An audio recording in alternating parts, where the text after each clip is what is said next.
Las fuerzas políticas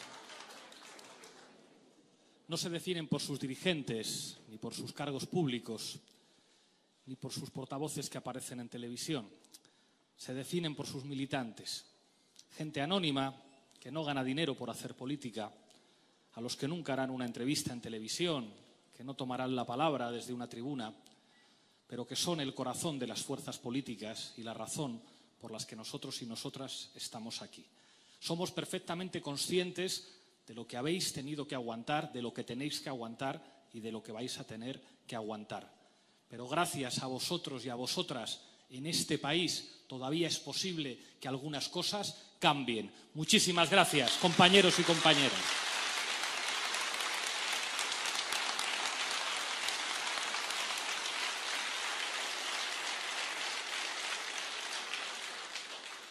Quiero reflexionar hoy con vosotros sobre esta campaña que viene y sobre el momento político que vive nuestro país. Hay una cosa que ya sabe todo el mundo en España. Todo el mundo sabe por qué vamos a elecciones. Pero está bien hablar de eso. Hubo un momento muy interesante en el que quizá a Sánchez le traicionó el inconsciente, o quizá el speaking writer que tenía no estuvo atinado cuando le dijeron aquello de que no podría dormir con ministras de Unidos Podemos. Al decir eso, estaba reconociendo por qué vamos a las elecciones, y es porque no quería gobernar con nosotros, porque quería vetar abiertamente a casi 4 millones de ciudadanos del conjunto del Estado. Decían que España tenía que haber un gobierno progresista, pero que solamente representara a los ciudadanos que habían votado al PSOE, que los 4 millones de los que habían votado a Unidas Podemos no tenían derecho a que sus representantes estuvieran en el Consejo de Ministros. Porque básicamente eso no gustaba a la COE, porque eso no gustaba a Ana Patricia Botín, que son los que le quitan el sueño a Pedro Sánchez. Y desplegaron toda una ristra de excusas. Dijeron que nuestro programa no gustaba a la COE y dijimos, miren ustedes, nos conformamos con que ese documento que se llama Constitución Española y tiene muchos artículos dedicados a proteger los derechos sociales que no se cumplen, se cumplan. Aquí hay mucho sinvergüenza que se dice a sí mismo constitucionalista y cuando les dices que la Constitución española dice que el sistema fiscal tiene que ser progresivo, miran para otro lado. O cuando les recuerdas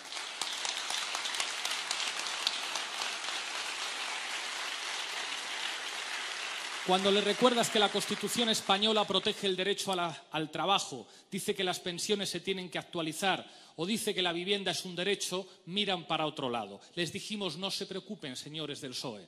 Lo que nosotros exigimos en términos de políticas económicas es que se cumpla, que se aplique la Constitución española. Y nos dijeron, es que Cataluña. Y dijimos, nosotros reconocemos el resultado electoral. Reconocemos que a ustedes les han votado más en Cataluña y en España. Esta vez en Cataluña también, que en las 2 elecciones anteriores habíamos ganado nosotros. No les vale esa excusa. Y nos dijeron entonces que nos vetaban de los ministerios de Estado. ¿Cómo va a haber alguien de Unidas Podemos en el Ministerio de Defensa, en Interior, en Exteriores, en el Ministerio de Economía, en el Ministerio de Hacienda? Y dijimos, aceptamos. Y nos dijeron entonces, no vais a tener una presencia proporcional. Habéis tenido la mitad de votos que nosotros, pero vais a tener muy poquitas competencias. Y nos dijeron entonces que nos ofrecían convertir antiguas secretarías generales en ministerios. Y aceptábamos. Y plantearon un escollo. El único escollo, lo dijo también con Ferreras, el único escollo para que haya un gobierno de coalición en España es Pablo Iglesias. ¿Y sabéis por qué dijeron eso? Porque no se creían que yo me fuera a retirar. Y cuando me retiré, resultó que era mentira. Que era mentira. Muchas veces me preguntan, ¿pero teníais que haber aceptado esa oferta? Oiga usted, aceptamos. Lo único que dijimos fue que se añadieran las políticas activas de empleo y que si no habíamos podido llegar a un acuerdo en 12 horas, dedicáramos el mes de agosto no a las vacaciones, sino a seguir negociando. Alguien que hace una propuesta sincera No le pone una fecha de caducidad de 12 horas. Si es verdad que el único escollo es que se retirara el candidato del socio preferente, esa oferta no podía durar 12 horas. Lo que dijo Pedro Sánchez con Ferreras fue reconocer que era mentira, que jamás iban a aceptar un gobierno de coalición con nosotros. Mintieron, no dijeron la verdad. Por eso hay una repetición electoral. Y hay algo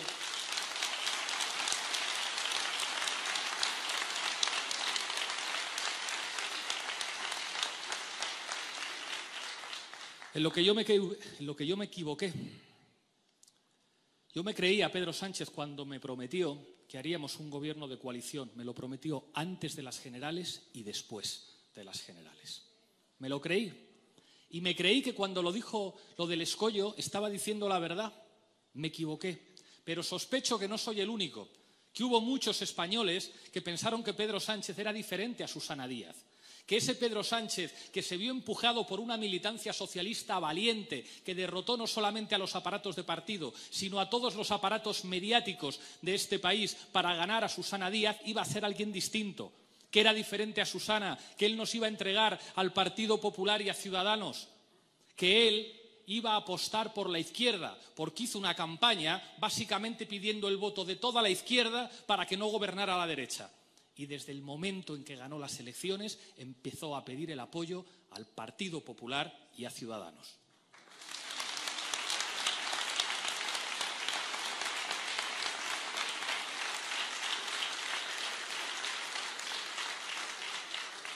El problema que quizá sus speaking writers no han entendido es que los españoles no son imbéciles y no se les puede engañar dos veces. Ya nadie se cree que Pedro Sánchez sea diferente a Susana Díaz.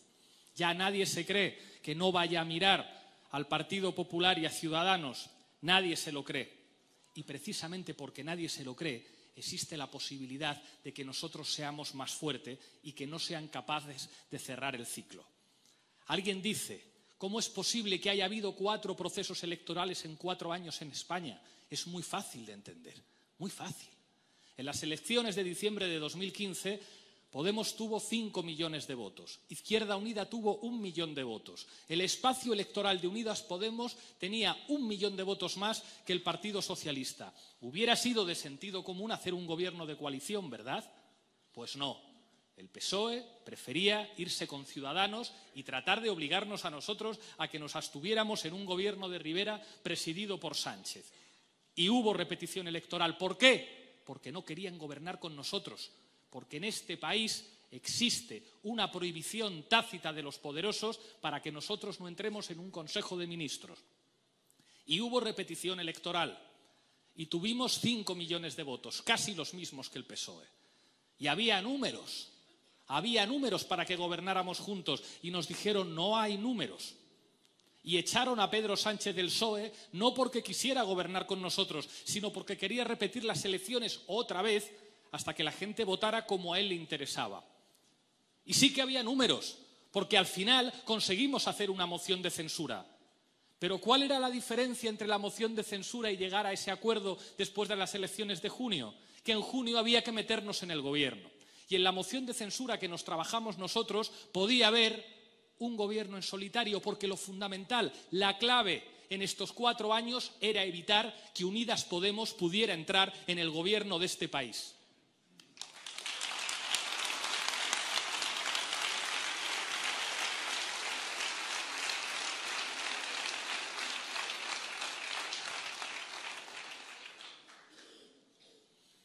Hay quien nos pregunta, a veces con buena intención, pero hombre, un gobierno en solitario con un acuerdo programático no está tan mal. Es que sois muy ambiciosos. ¿A quién se le ocurre querer estar en un gobierno de coalición con casi 4 millones de votos? Oiga, pero si con porcentajes mucho menores hay gobiernos de coalición en la Comunidad Valenciana, en Baleares, en las Islas Canarias, en Aragón, en La Rioja, en Navarra. Hombre, pero es que un gobierno en solitario no está tan mal. Bueno, ya vivimos esa experiencia, la moción de censura. En la moción de censura hicimos presidente a Pedro Sánchez, le entregamos el gobierno en solitario, hicimos un acuerdo programático y nos engañaron. Aquel papel decía que había que intervenir el mercado del alquiler para bajar los precios del alquiler y poco después de firmarlo, Pedro Sánchez se fue a Onda Cero con Julia Otero a decir que eso de intervenir el mercado del alquiler no va con él, que le parece muy intervencionista. Y en aquel papel ponía que había que ponerles límites a las casas de apuestas que están machacando a muchas personas de los barrios humildes de este país. No cumplieron. No cumplieron. Nosotros ya hemos tenido un gobierno a la portuguesa en España. No funcionó, no logró la estabilidad parlamentaria suficiente para sacar adelante unos presupuestos y hubo que repetir elecciones. Eso ya lo hemos vivido y eso no ha funcionado.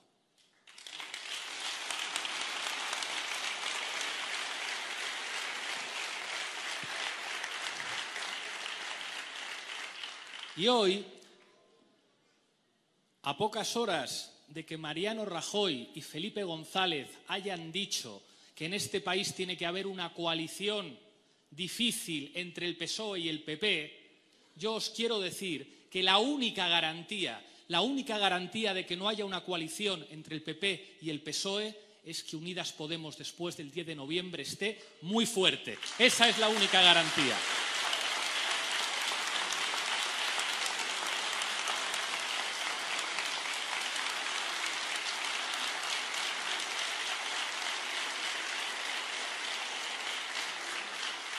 Todo cuadra, todo cuadra. Cuando decimos que el movimiento político fundamental de las élites en los últimos 4 años ha sido evitar que nosotros gobernemos, de pronto adquiere sentido lo que significaron las cloacas en este país. ¿Os habéis dado cuenta que ya no se habla en los medios de comunicación de las cloacas? El tema es fortísimo, ¿eh? Un aparato de jerarcas de la policía actuando sin mandato judicial a las órdenes de miembros del gobierno del PP para fabricar noticias falsas que no tenían ningún recorrido judicial, pero que servían para que los principales telediarios, los principales boletines de radio y los principales periódicos de este país estuvieran meses y meses machacando sobre mentiras sobre nosotros.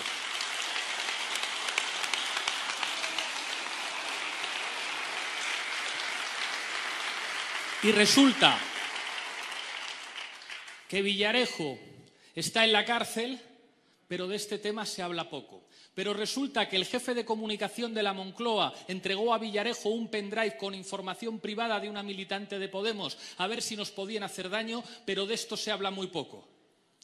Estuve hablando hace poco con Juan Luis Cebrián, que decía: en España lo más importante es la institucionalidad. Lo que tú quieras, Juan Luis, pero en este país la institucionalidad decía que si hay 2 fuerzas políticas con mayoría parlamentaria suficiente, se hace un gobierno de coalición. El problema es que en España, cuando la gente vota opciones políticas diferentes a las del poder, entonces ya no hay institucionalidad que valga y operan las cloacas, mecanismos ilegales para sacar a una fuerza política del gobierno, mecanismos ilegales, mecanismos de delincuentes para impedir que nosotros gobernáramos.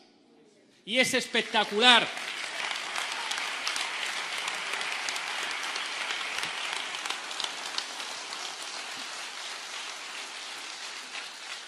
Es espectacular que después de lo que se ha publicado sobre nosotros, de las horas de televisión, de las horas de radio, de los ríos de tintas con mentiras que se han publicado sobre nosotros, sigamos teniendo la fuerza que tenemos.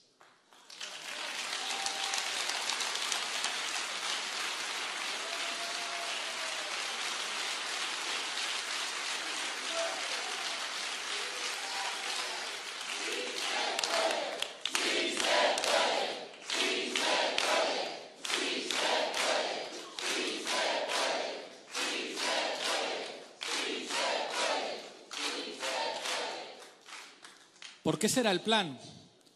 ¿O cuál pensabais que era el plan de Pedro Sánchez y sus asesores? Pensar que si se producía una repetición electoral, nosotros íbamos a estar mucho más débiles y ellos mucho más fuertes. Y están dispuestos a hacer lo que sea para que nosotros salgamos del 10 de noviembre débiles. Lo que sea, lo que haga falta. Lo que haga falta para evitar que nosotros estemos en una posición negociadora que pueda hacer que por fin entremos en el gobierno. Hay quien dice, pero si el PSOE no quiere. ¿Pero alguien piensa que los cambios en la vida se producen porque todo el mundo quiere? ¿O qué pensáis? ¿Que los patrones estaban de acuerdo con la jornada laboral de 8 horas?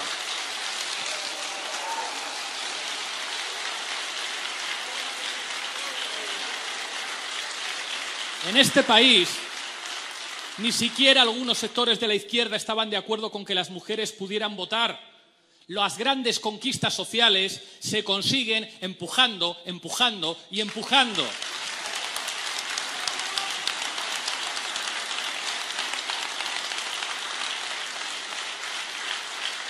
Si nosotros estamos en el próximo gobierno, no va a ser porque Pedro Sánchez quiera, que ojalá que estemos como fuerza mayoritaria y seamos nosotros los que tengamos que tender la mano. Ojo, que las urnas están abiertas y nadie sabe lo que puede suceder en las elecciones. Que nadie se dé por ganador todavía.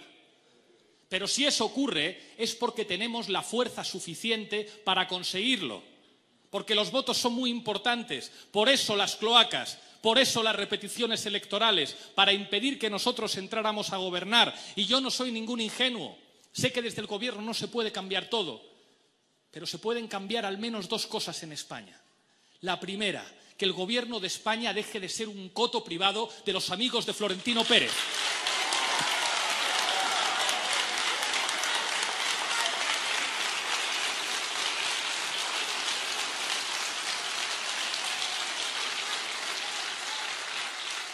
Seguid el rastro del dinero.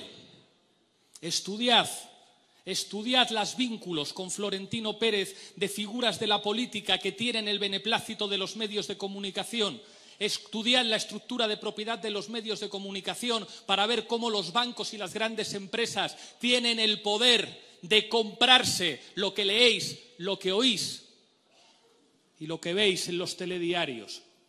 En este país el poder del gobierno ha sido un coto privado de los amigos de las empresas.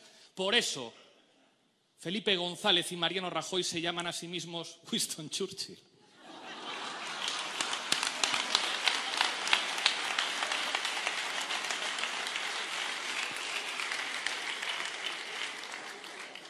Y luego, en segundo lugar, desde el gobierno, con los límites de la Unión Europea, sabiendo que este país no tiene política monetaria, sabiendo que son pocas las cosas que se pueden hacer, algunas se pueden hacer.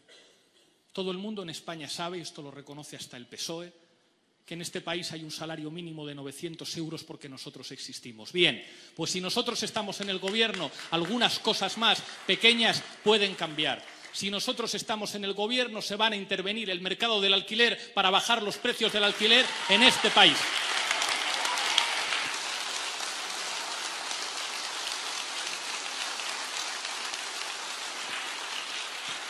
Y eso sería simplemente cumplir la Constitución española.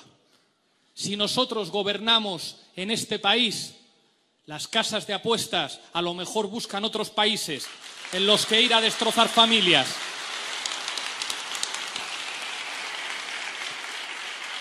Si nosotros gobernamos, va a haber por fin ministros que digan a otros ministros: aquí nosotros no formamos parte de las puertas giratorias, porque a mí me parece de vergüenza que alguien diga yo soy de izquierdas, yo soy democristiano y después acabe a sueldos de empresas multinacionales que compiten con los intereses públicos. Quien acaba en un consejo de administración no tiene más ideología que su dinero. Y si nosotros entramos a gobernar, eso va a cambiar.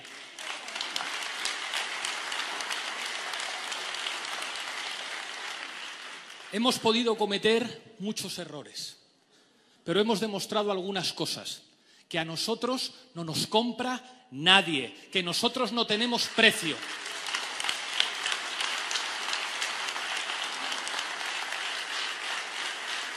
Que somos la única fuerza política que no pide dinero a los bancos para financiarse. Que somos una formación política que puede estar orgullosa de que cuando van los trabajadores de Alcoa a las puertas del Congreso, los que salen a defenderles son diputados nuestros.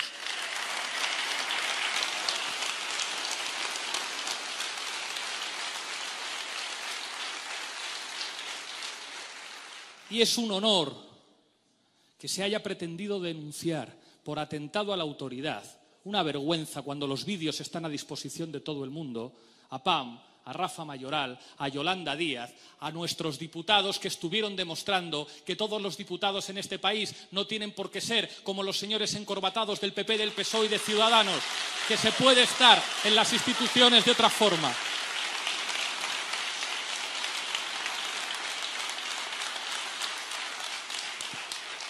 Por eso no quieren que nosotros estemos en el gobierno, porque con todos nuestros defectos, con todos nuestros fallos, estamos hechos de otra pasta. Y en este país, la clave fundamental para derrotar lo que significó el 15M es evitar que nosotros podamos entrar en el gobierno. Lo intentaron con Ciudadanos. ¿Y sabéis por qué Ciudadanos va tan abajo en las encuestas?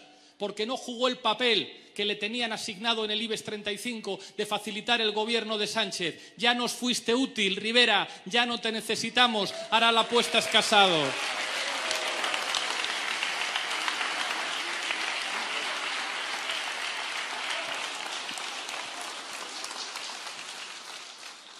Esta campaña electoral, que por cierto, algunos presumen de que los partidos nos hemos puesto de acuerdo para ahorrar. Poquito, ¿eh? Nosotros propusimos al resto de partidos que no se financien con los bancos porque es un fraude democrático. Y mucho menos con el Instituto de Crédito Oficial, que debería estar para ayudar a las familias, a los autónomos y a la pequeña y mediana empresa y no para financiar a partidos morosos de los grandes bancos.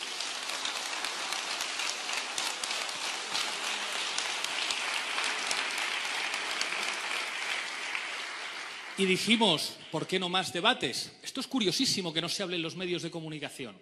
Lo más importante en una campaña electoral es ver a los candidatos debatir. ¿Por qué no quiere Pedro Sánchez debatir? ¿Por qué se esconde?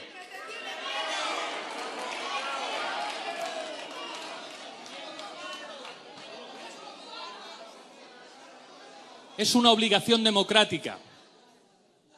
Dicen que ganamos los debates, y no es que ganemos los debates, es que cuando hay debates la gente nos escucha directamente, sin mediación, sin que nadie te escriba el titular, sin que nadie haga el corte.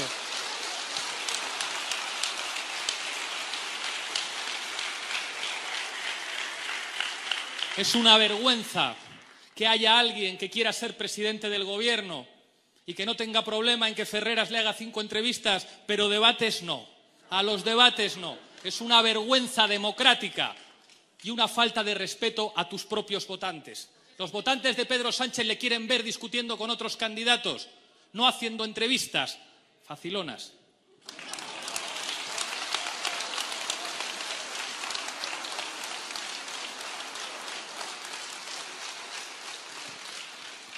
Esta campaña no va de mítines de partido. No es el momento de sacar las banderas de partido. Esta campaña va de los problemas de la gente. En esta campaña tenemos que juntarnos con los trabajadores de la industria. En esta campaña tenemos que juntarnos con los pensionistas. Tenemos que escucharles. Tiene que haber doble dirección de mensajes. En esta campaña tenemos que juntarnos con los chavales que trabajan en precario, con los riders a los que han querido explotar como autónomos cuando son trabajadores. Tenemos que juntarnos con los estudiantes, con los jóvenes que están diciendo algo que es política, que es que no tenemos un planeta B. No se indigna cuando dicen que esto es una cosa como de buenas intenciones, pero oiga usted, si el planeta se va a la mierda es porque hay empresas privadas que son los responsables de las emisiones.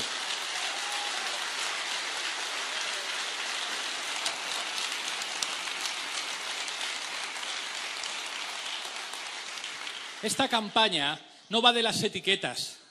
Esta campaña no va a decir yo soy muy de izquierdas y yo soy más bien progresista y yo soy del acuerdo y yo soy del no sé qué. Esta campaña va de quién está dispuesto a defender a la gente de este país. A mí un taxista me dijo, yo no he votado a la izquierda en mi puñetera vida, pero el único partido que defiende a mi familia es Unidas Podemos. Es el mayor honor para nosotros.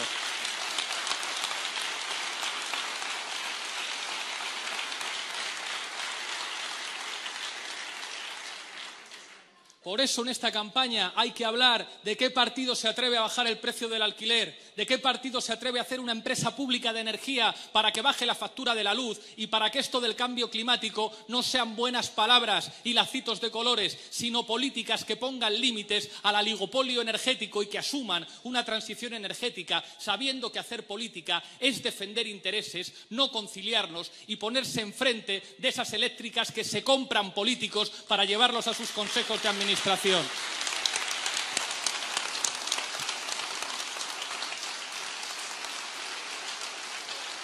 Esta campaña no va de quién se envuelve en la bandera y quién se envuelve en la Constitución para despreciarla después. La mejor manera de defender la patria, de defender España, no es envolverse en banderas, es defender la sanidad pública y la educación pública. Y a patriotas ahí no nos gana nadie.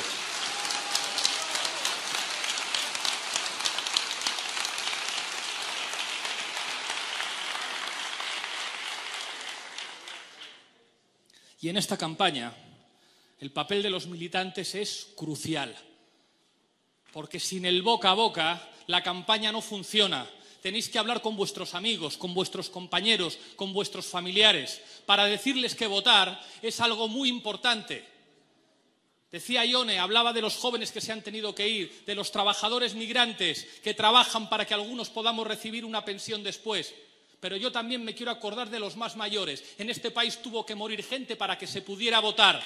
Hay que ir a votar el 10 de noviembre y demostrar a los poderosos que este país no acepta vetos. Winston Churchill, Rajoy y Felipe González han dicho gobierno de coalición entre el PP y el PSOE. Un gobierno para defender los intereses económicos de las grandes empresas, para que en Bruselas estén muy contentos. La mejor manera de responder a Winston Churchill el 10 de diciembre es que Unidas Podemos tenga más fuerza todavía.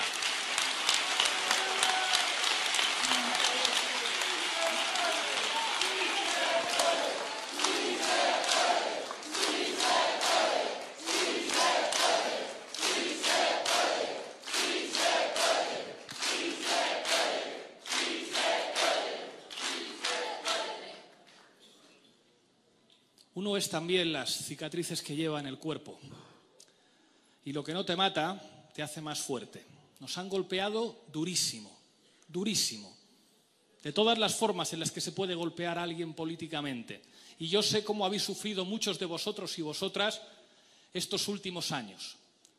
Pero esas cicatrices que no han acabado con nosotros nos tienen que hacer más fuertes para asumir los retos que llegan. Son retos muy complicados, pero ahora es cuando tenemos que sacar toda la fuerza, toda la energía para que el próximo 10 de noviembre les digamos a Rajoy y a Felipe González que no son más que mayordomos de los poderes económicos, que en este país la gente no acepta vetos, que en este país pueden cambiar cosas. ¡Claro que se puede! ¡Adelante! A llenar las urnas de dignidad el próximo 10 de noviembre.